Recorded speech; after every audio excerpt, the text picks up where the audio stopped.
When it comes to job management software for trades and service businesses, two popular names are ServiceM8 and Tradify.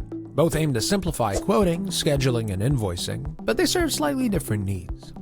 ServiceM8 is built with small businesses in mind. It's cloud-based with a strong mobile app that lets you quote, dispatch, and invoice right from the field. It integrates tightly with Xero, QuickBooks, and MyOB, making it attractive to businesses that want accounting synced automatically.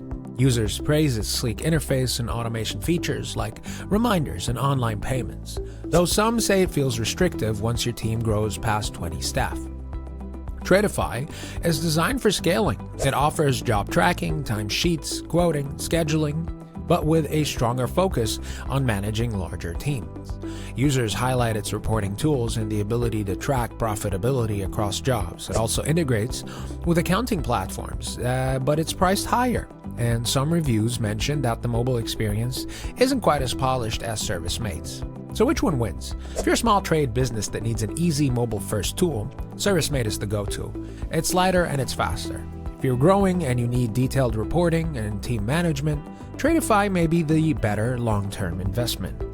If you found this video helpful, let us know down in the comments below. Also, like it if you liked it, subscribe if you want more content from us, and we'll catch you in the next one.